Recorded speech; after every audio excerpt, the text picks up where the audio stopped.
The broadcast is now starting. All attendees are in listen-only mode. Hello, and welcome to the Proper Nutrition and Eating Habits webinar. My name is Amanda Rufo, and I will be your technical producer and moderator this evening. This webinar will be presented by Nicole Cormier. Our goal is to understand how to balance your blood sugar, energy levels, and hunger. Before we start the presentation, let's take a moment to ensure that everyone is ready and familiar with the webinar control panel. On the right side of your screen, you will see the attendee control panel, and on the left is the webinar viewer window.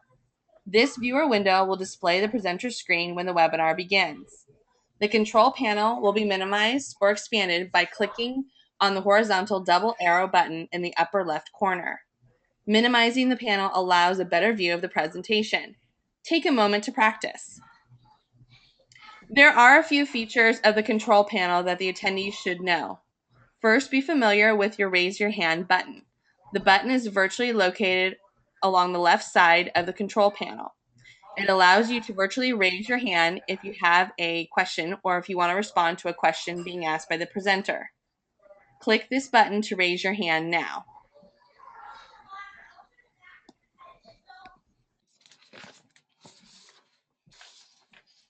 Good job. Thanks so much. Go ahead and click it again to lower your hand.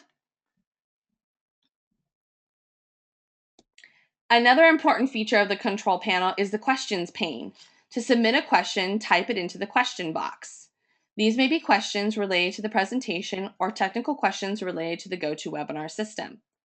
You may also be asked by the presenter to type your questions or responses here as a part of an exercise during the webinar. Please send a quick note in your questions pane now.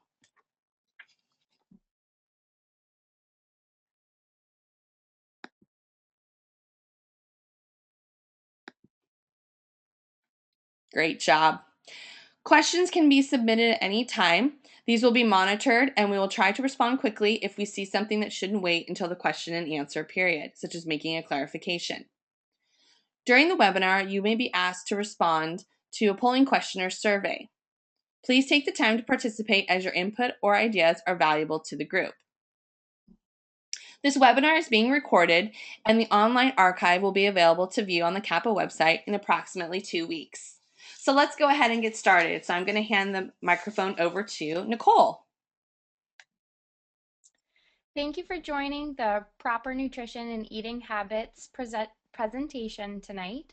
My name is Nicole Cormier. I'm a registered dietitian in Massachusetts. I own a nutrition practice called Delicious Living Nutrition and own a small health food store on Cape Cod called Farm Fair Market. Our objectives tonight are to understand how to balance our blood sugars, our energy levels, and our hunger, learn how we can make simple changes to our eating habits to improve our overall health, also obtain some grocery must-haves. We all know that there are several choices within the grocery store that can be overwhelming at times, so we're going to go over some typical health claims and wade through those for you. We'll also find ways to choose ways to eat local, connecting with your food to your own body, and to use confident resources. So first we have managing your hunger, your blood sugars, and your energy levels. The three main things to remember are to eat a small meal or a snack every 3 to 4 hours. This prevents low blood sugars. So everything that you choose to eat throughout the day is going to turn into sugar in your blood, which that sugar in your blood is then going to go to your cells for energy levels. That's your metabolism. In order to manage those blood sugars, you're going to choose two simple foods to help manage those. When we choose a protein and a fiber-rich food at each meal, the protein and the fiber help slow your digestion, which manages your blood sugars. So it slows the rate of the food turning into sugar in your blood. So for an example, if we chose to have a food that doesn't have protein or fiber in it, such as a white bagel, a muffin, that food is going to spike your blood sugars and because of the lack of the protein and the fiber. So when your blood sugars spike or go up at a very increased level, what happens is your pancreas is going to overwork itself producing extra insulin. So your blood sugars go straight up, your pancreas overworks itself, and it overproduces insulin, causing your blood sugars to drop very quickly. And the end result of that is low blood sugars. When we have low blood sugars, we're at risk for having cravings for another quick source of energy. So I call it the roller coaster.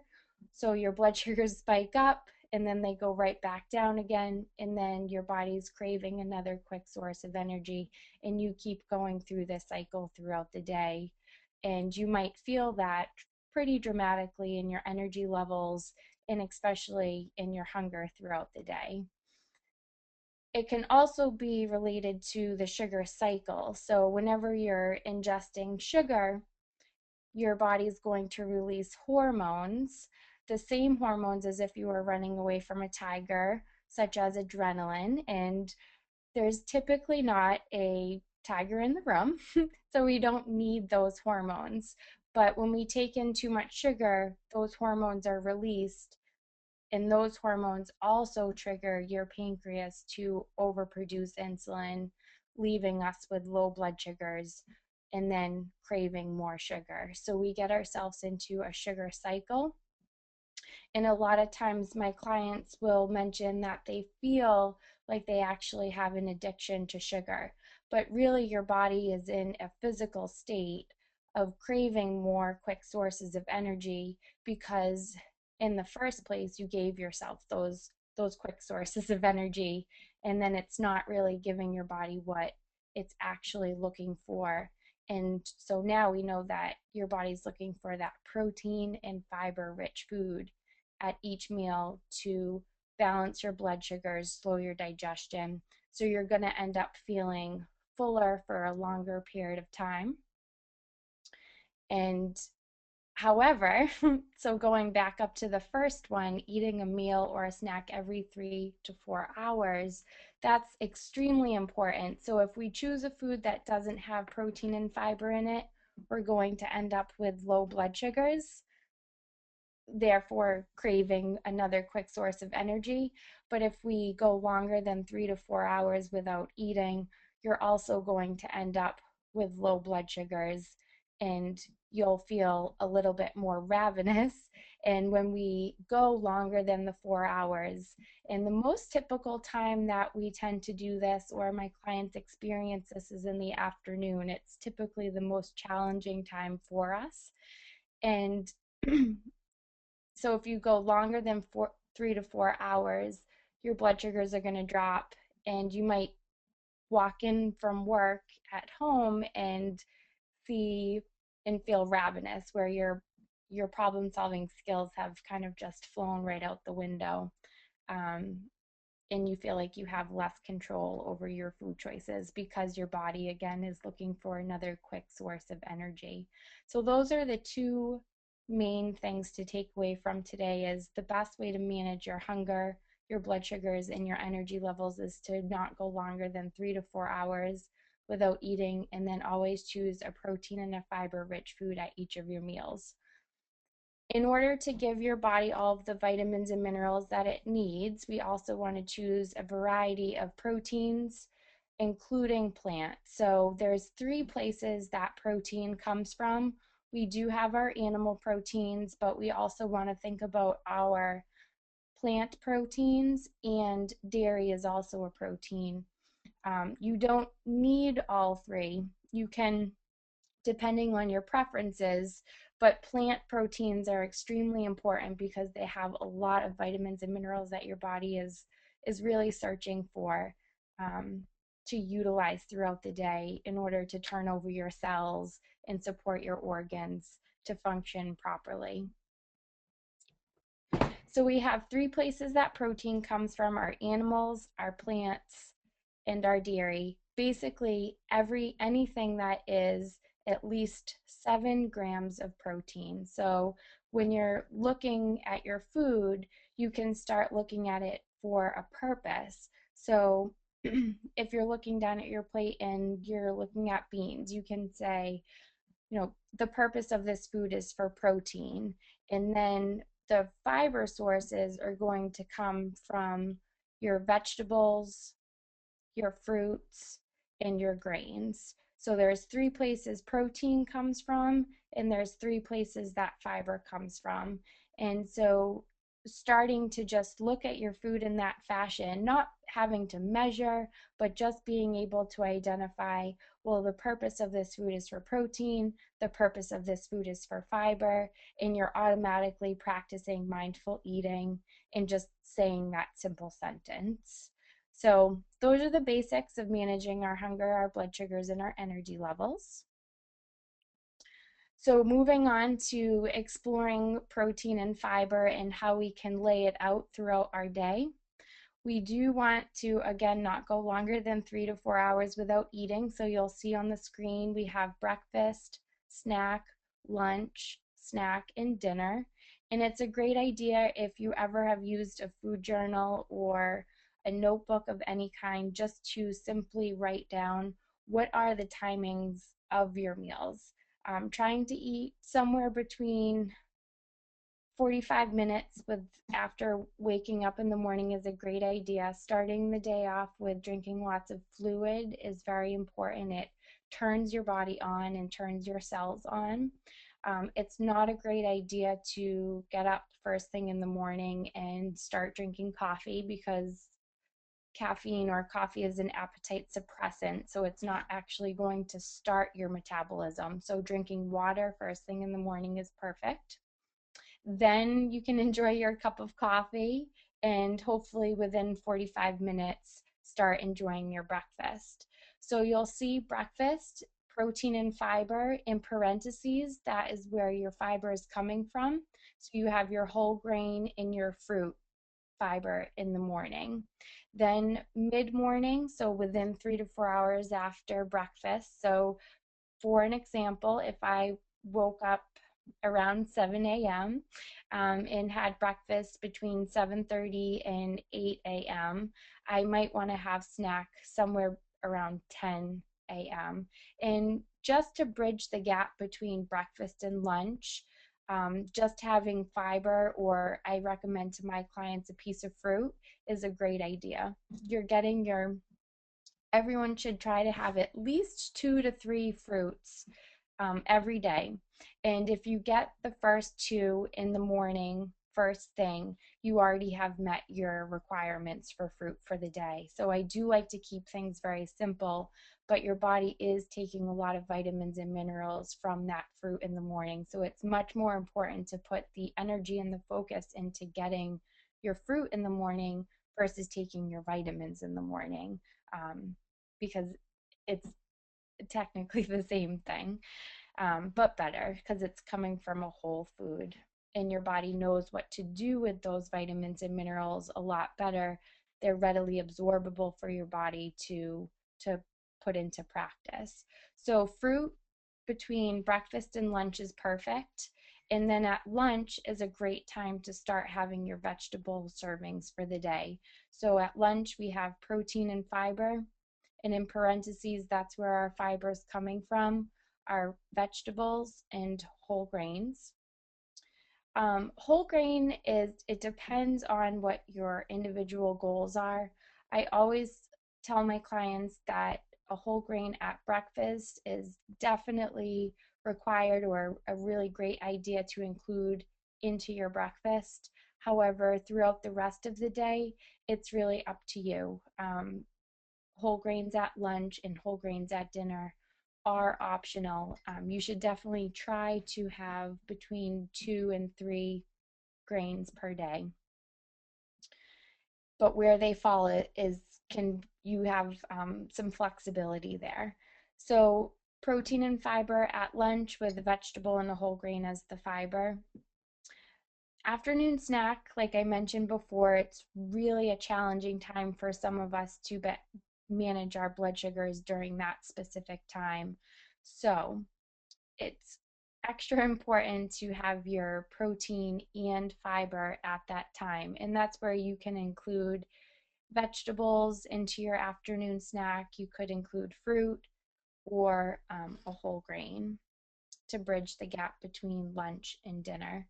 And then at dinner, again, protein and fiber with vegetables and a whole grain being optional. So you can kind of see from the beginning of the day to the end of the day, you have either fruits or vegetables consistently coming into your body. So that's really giving your body the nutrients that it's looking for to sustain itself and to repair itself from all of the stress from the environment, from maybe some other ingredients that are in some of our foods. It's constantly being broken down. So we need to give it foods that are going to help repair it and to give it energy and balance your blood sugars. So that's kind of the overall. You can kind of use this as a template for getting through your day.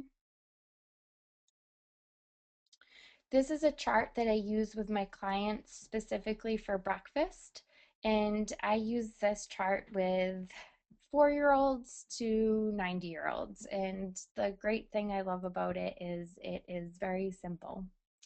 So for breakfast, we need to have a protein, a whole grain, and a fruit. You can have vegetables at breakfast, but you do not have to. So we have our protein column, our whole grain column, and our fruit. So if you pick one thing from the first 3 columns, you are going to end up with a complete breakfast. So you might want to take a couple minutes now to try to see if you can come up with 1 or 2 staple breakfasts that will work for you throughout the week. And at least if you have those 2 staple breakfasts, you can bounce back and forth between them. You don't have to have a different breakfast every day, but it's a great thing to have at least 2 written down so you don't have to wake up in the morning and start thinking, oh geez, what am I going to have for breakfast this morning? You'll have those 2 examples written down. Some examples we can go over tonight is my favorite staple breakfast is my natural peanut butter on toast and topped with banana slices. So that's one thing from the first 3 columns. For another breakfast, you could do an egg on toast served with some melon on the side. If you are a yogurt fan, you could do Greek yogurt with a low sugar, high fiber cereal, and we'll go over guidelines for cereal further into the presentation. So we have your Greek yogurt as your protein, your cereal as your grain, and then you could add some blueberries on top and make yourself a parfait. So you'll have one thing from the first 3 columns. If you are an oatmeal fan, you could do nuts. I prefer walnuts in your oatmeal with some blueberries and cinnamon if you'd like. The portions for nuts is if you're going to do it in oatmeal, you only need an 1/8 of a cup, but you could go up to a 1/4 of a cup.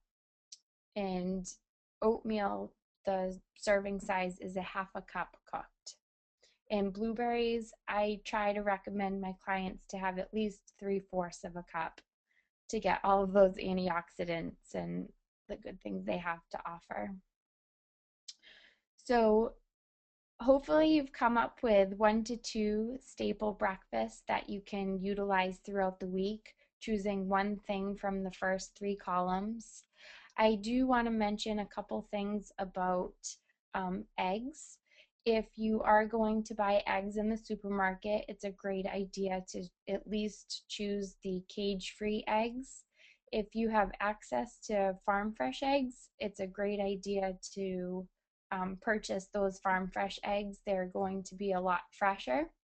They're also going to have more vitamins and minerals in them. The yolk of the egg is very beneficial for us. It has vitamin D, and it also has vitamin B and omega-3s and vitamin A. So it's a great choice for a protein at breakfast.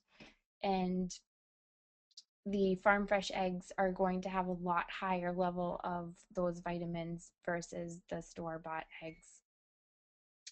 The Greek yogurt, just to highlight that, it has 3 times as much protein in it as our um, typical yogurt.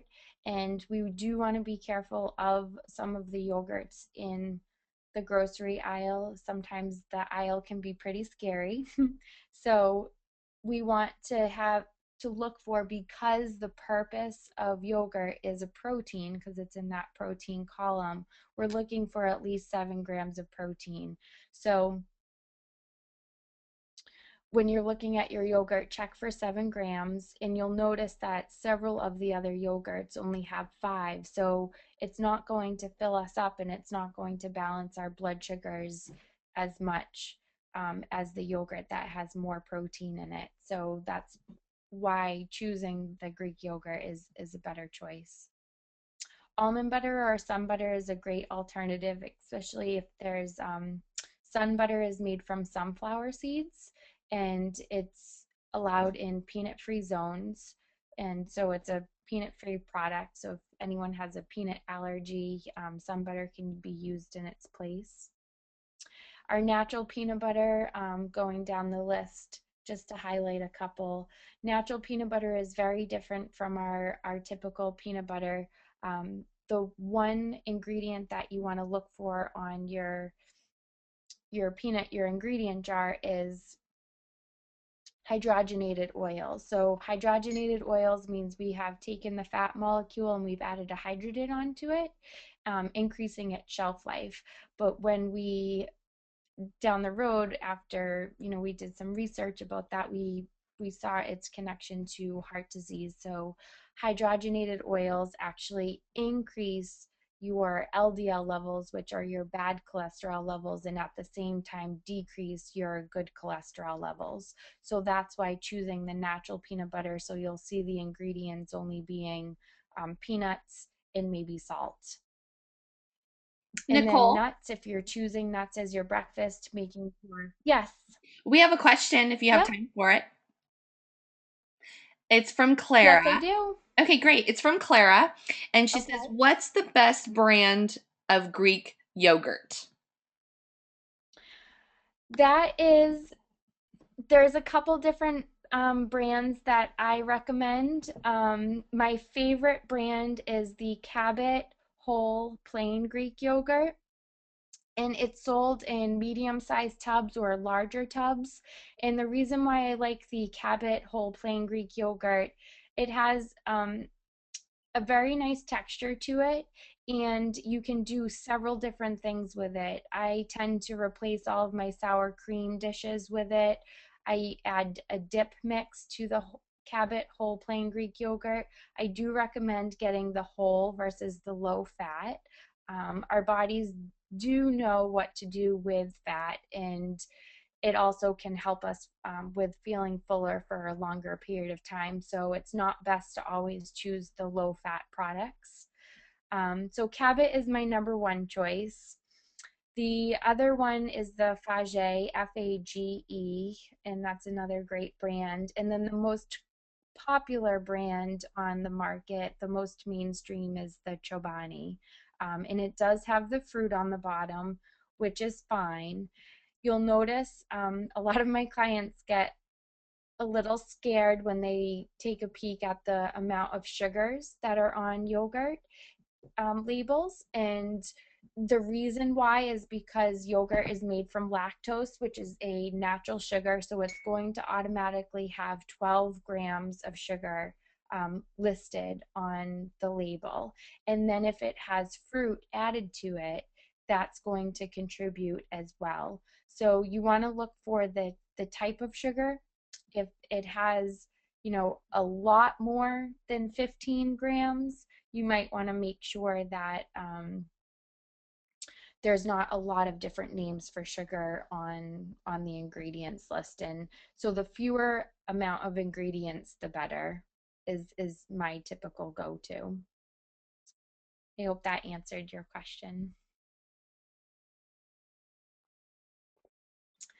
Okay, so you can utilize this chart. Remember, protein, whole grain, and fruit, and that will really set the tone for the day with your blood sugars. You don't want to start the day off on the wrong path. I do want to mention one thing on the whole grains column. All the way down at the bottom, you'll see buckwheat or quinoa. Quinoa is an ancient grain. It has a lot of different amino acids in it. It's a plant that we actually harvest just for its seeds. So it's a superfood because it's both protein and fiber. So you don't necessarily have to add a protein to it, but I like to sprinkle a few nuts on it and have it as a hot cereal and add some blueberries to it. So it kind of takes that place of your oats in the morning. The other thing that I like to do with it is to serve one of my farm fresh eggs with some sauteed spinach and have serve that over the quinoa. So it's almost representing a grits breakfast. Not that I've had grits a ton in my life, but I feel it's a nice dish for breakfast. Okay, so we'll move on to the lunch chart, and this is, you can utilize this the same way. So remember, we're looking for a protein, a vegetable. You can definitely add a fruit. You don't have to add fruit to your lunch, but protein and vegetables are essential, and then your grain is optional. So going down the list, you can choose a couple proteins or choose one protein for each lunch and then find which vegetables you like. The main goal is to try to fill at least 1 to 2 cups of your plate with vegetables at lunchtime. You always want to be able to look down at your plate and see that the majority of your plate is filled with vegetables, and it's a great idea to make sure that there's at least a few colors on the plate, at least 2. Some of my favorite lunches include plant protein. So I think if you're typically having animal protein at dinner time, incorporating plant protein into lunch is a really great idea. So if you look down at the bottom of the protein list, you'll see pinto beans or black beans. You could also do chickpeas, kidney beans. Any type of bean is a great source of protein, and beans are one of those other superfoods that have both protein and fiber in them. The serving size for beans is a half a cup to be counted as a protein source. So I typically do a half a cup of black beans and I mix at least 2 cups of vegetables with that. If I'm having a grain, I would add a half a cup of cooked quinoa. So all of your grains are a half a cup cooked. A half a cup cooked equals 100 calories, so it's an easy, it adds up a little bit more quickly than just your vegetables. Your vegetables really are just supplying you with more vitamins, and the caloric density to them is not as high as any of the other food groups. So the more vegetables that you do eat, the better. You're just giving your body more vitamins and minerals.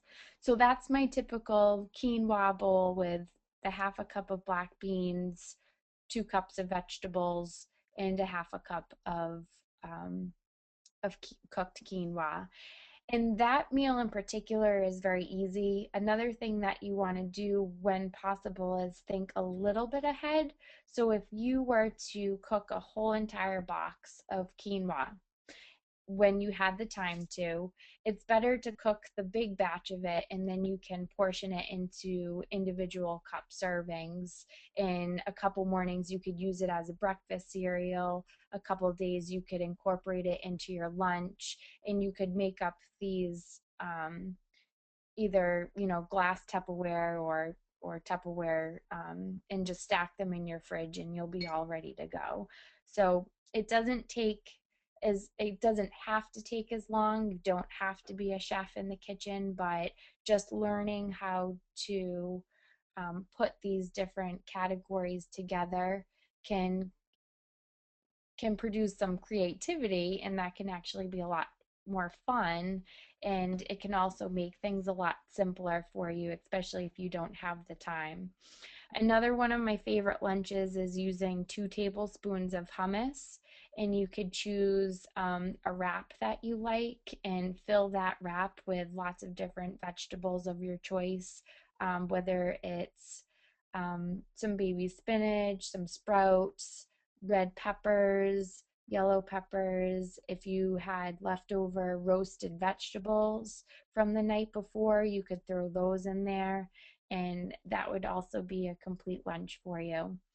Going back to the Cabot whole plain Greek yogurt, you could also make a really nice egg salad with that, with just doing a couple hard-boiled eggs, and you could add some red onion, um, some chopped celery, and just a tablespoon of the Cabot whole plain Greek yogurt with some Dijon mustard, and you'll have a perfect egg salad. I actually did that for an 11-year-old's birthday party a couple months ago. It was a healthy tea party, and we did tea sandwiches, and that was a big hit. And you could also do the grilled chicken, or actually chicken salad, the same exact way. But I like to do just boiling a chicken breast, and you pull it apart, add your 1 tablespoon of the Cabot whole plain Greek yogurt. You can throw some sliced grapes in there with some walnuts and some Dijon mustard and do the same thing. If you've ever come across or would like to try a collard green leaf, that's a really popular lunch among my clients, especially this time of year, and it's also very quick and easy. If you take a larger collard green leaf and lay it flat with the inner side of the leaf facing up, you can actually make that into a wrap, and it acts the same exact way. So you could put your egg salad on there and wrap it up, or your chicken salad, or you could also put a half a cup of the cooked brown rice with some black beans and avocado and do a collard green burrito. So that's something that I've been incorporating into some of my catering recently. That's been a pretty big hit. So this is how you would utilize the lunch chart. So remember, proteins and vegetables. And then if you choose to have a grain, you can, and you can always add a piece of fruit if you want to. So we'll move on to the afternoon snacks. So Really quick, again, we're Nicole. bridging the gap between lunch. Yes. We have another question from Clara. What about baked sweet potatoes? Just plain, no sugars or butter? Is this a healthy option for lunch? We'll go back to the lunch chart. Yes. I At my very first job 7 years ago as a registered dietitian, I created a bring a baked potato to work day. They are so quick and easy. They're also, you could actually bake them ahead of time too. So sometimes on a Sunday, I can, just bake 4 sweet potatoes in the oven and keep them in the refrigerator, so then they're easier to heat up throughout the week. Or you can simply just bring that sweet potato to work, and if you poke a couple holes in it, wrap it in a paper towel, you can pop it in the microwave for 5 minutes and have that all set. You do want to add a protein to it, so just, using our lunch chart, if you have your baked sweet potato, you could add some beans onto it, so like black beans and chopped avocado on the top. Avocado, 1 serving is 1/4 of the avocado, so 1 avocado should last you 4 different meals, or snacks. So that's typically a really good lunch. You could even do the baked sweet potato with a half a cup of black beans, the avocado, and put maybe a dollop of the Cabot whole plain Greek yogurt on top of it. So that would be a good idea. Hope that answered your question. So afternoon snacks, protein and fiber. So I just simply put a list of examples. So remember, your protein is going to have at least 7 grams of protein. So some examples of that would be 1/4 cup of nuts, 2 tablespoons of hummus, 1 tablespoon of peanut butter, 1 cup of Greek yogurt, a half a cup of cottage cheese, a half a cup of edamame, which is soybeans that you can get in the frozen section of the supermarket, or a half a cup of any type of beans. What I didn't mention before regarding beans is you can buy them dry or in the can. I do recommend buying them dry. It's much more less expensive and it has less sodium. I do also specialize in counseling with irritable bowel syndrome and just digestive issues in general. And I find that using the dried beans and soaking them yourself, you can actually soak them just a little bit longer so they get broken down a lot easier. So the purpose of soaking the beans is you want as much water to get inside of the bean as possible. So then when you cook them, the whole entire inside of the bean is getting cooked because of the water that you were soaking them in the first place. So you can over soak them and you can cook them a little bit longer and your body can digest them a lot easier. You can also sprout your beans, which is a whole different world, but there's lots of information on the internet on how you can learn how to sprout different seeds and beans, and that also puts them into a more digestible form for you too. So if you haven't had any luck with beans in the past for a variety of different reasons, you can try them again, but maybe try the dried beans and soaking them and cooking them. I also cook them in bigger batches. So if you cook extra black beans or extra beans, I like to put them in mason jars after I cook them and stick them in the freezer and use them throughout the next few weeks. The canned beans are fine to use, but you do want to make sure that you rinse them very well so you're removing the majority of the sodium from them. I threw a Baby Bell cheese up here. Sometimes cheese can be a great source of protein, but we want to be mindful of our cheese consumption. It can add up pretty quickly sometimes. It's one of the well-known mindless eating foods along with peanut butter. So we again want to go back to giving it a purpose. So the purpose of all of these cheese, peanut butter is for protein. And then we have pumpkin seeds or sunflower seeds, and those are 1/4 cup per serving.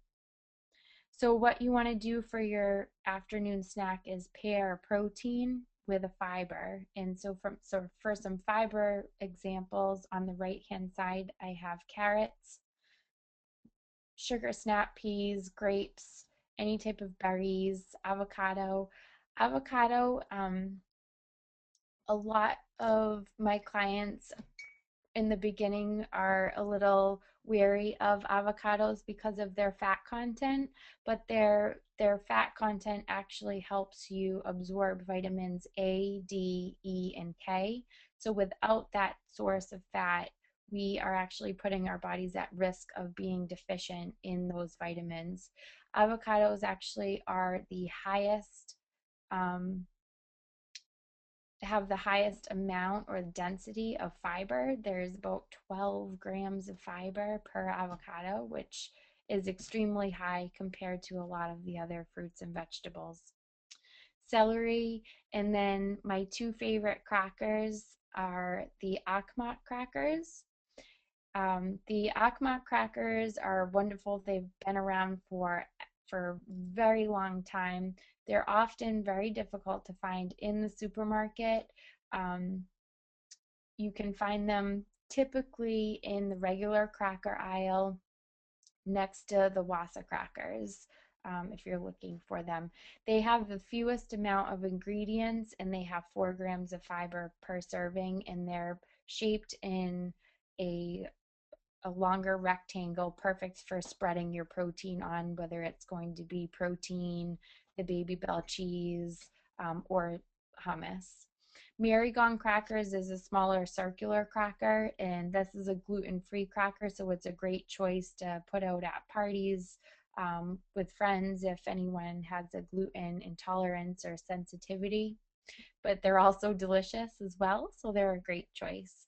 So we're just pairing the proteins and the fibers together, so one from each column, and that will balance your blood sugars between lunch and dinner. Some other grocery must-haves and some guidelines for perusing the aisles, because the cereal aisle and the bread aisle tend to be very overwhelming.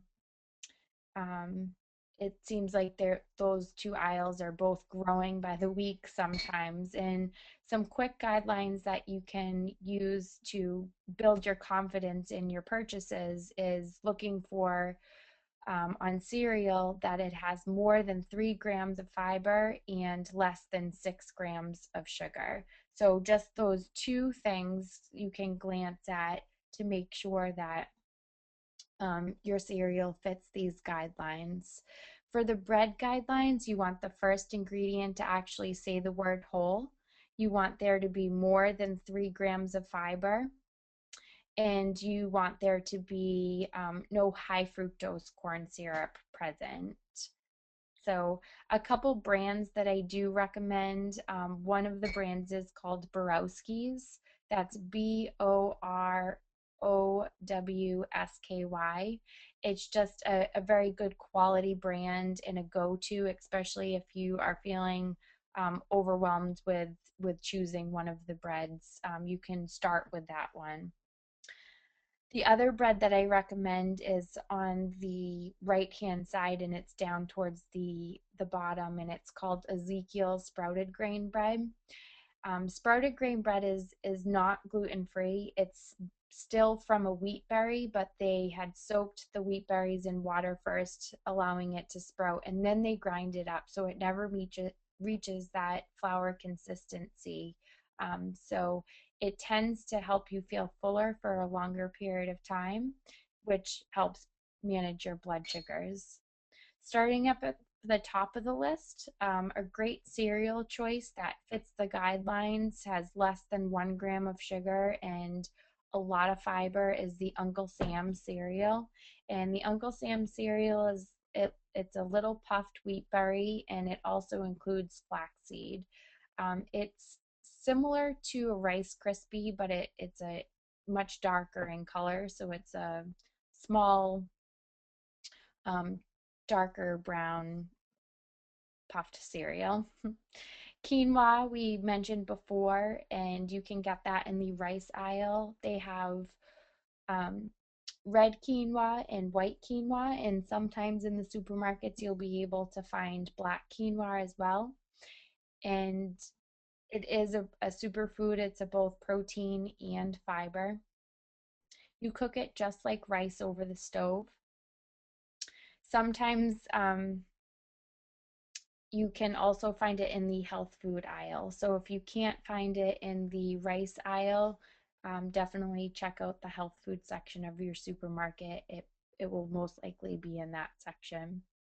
We mentioned the Cabot whole plain Greek yogurt. It's very versatile. You can use it to make your parfait, to put into your smoothies. You can also put a dollop on your black bean soup or your burritos, or make a dip with it. And you can also make it with your egg salad and your chicken salad.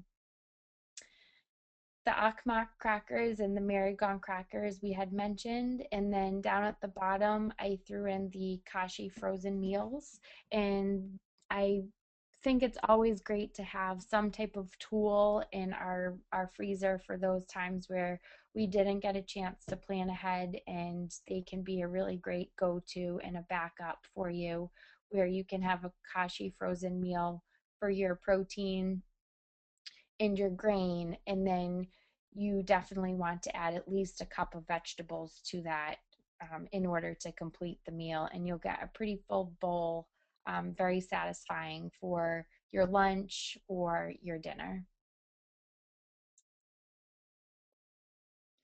Oftentimes I get this question a lot about certified organic, so I wanted to go over just a quick slide of it.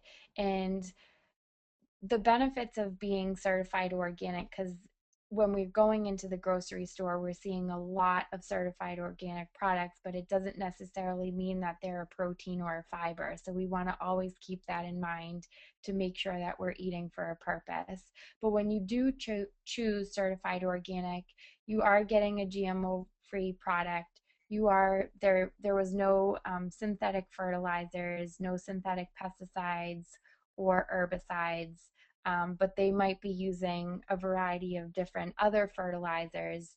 Um, and that's where, if that's something that concerns you, you can always reach out to that specific company or farm um, that's growing that or producing that food.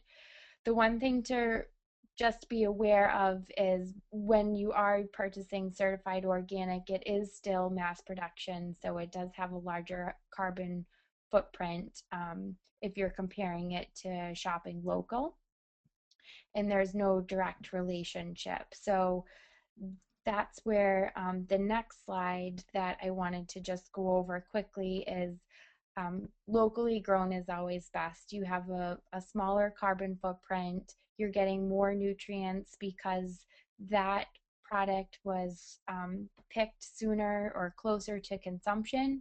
So all of the nutrients that we eat are really coming from the soil and then going to the roots of the plant. And then the stem is really that nutritional highway. And as soon as you pick the fruit or the produce off of that plant, that nutritional highway is cut off. And so the closer you eat to the picking of the produce, the more nutrients you're actually going to consume. So eating locally is always going to be best. Um, it's often organically grown. You do have that access to asking who, the farm or the person that grew it, questions, whether how they farm the food, do they use pesticides, herbicides. You're putting money back into your own community, but the downside is that it is a seasonal supply. So when we can eat local, it is a great opportunity, but it's definitely a good idea to be flexible with yourself as well. Um, Eating local is not always organic, so asking your farmer questions is always very important. There's often fewer dairies around and fewer meat producers, so just seeing what's in your area and what you do have access to is a great start. Um, some local and organic resources for you to check out is, finding out what farms are in your area, what farmers markets, maybe thinking about starting your own backyard garden. CSAs are out there. Most of the farms across the country, have CSA programs, which stands for Community Supported Agriculture. And oftentimes that is a program where you sign up ahead of time and you pick up your bag of produce or even get it delivered depending on the farm's program, weekly. There's also a lot of farm to table dinners out there, and definitely checking out your communities and seeing if there's any available, or even starting your own is a great idea. And then different communities also have food cooperatives as well. I did put some links on the right hand side, that will get you started with learning a little bit more about the organic certification process, from the USDA and different sources.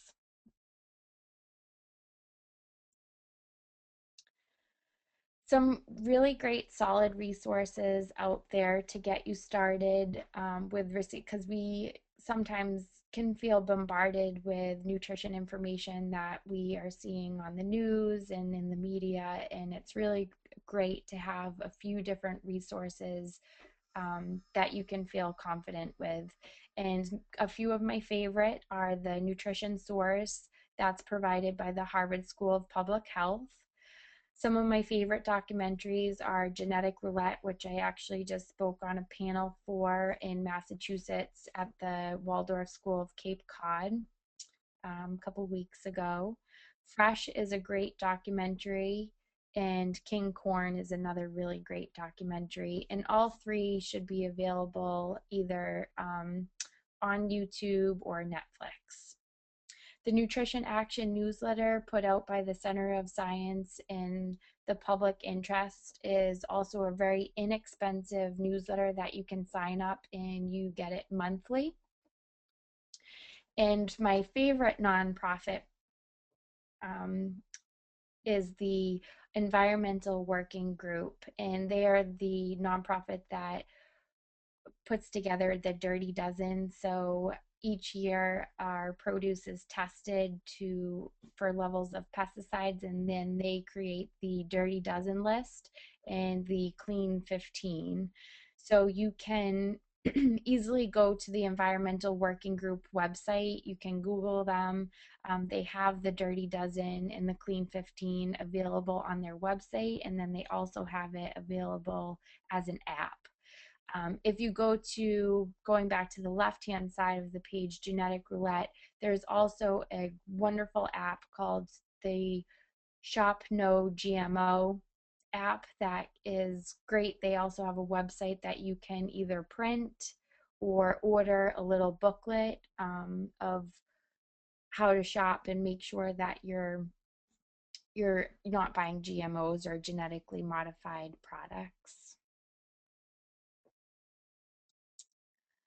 If you'd like to connect with me on social media, I have a Facebook page, Instagram, Twitter, Pinterest, and my contact email is nicole@deliciousLivingNutrition.com. And at all of these social media sites, I enjoy posting lots of recipes and just different topics regarding nutrition and different ways that we can learn how to connect more with where our food's coming from.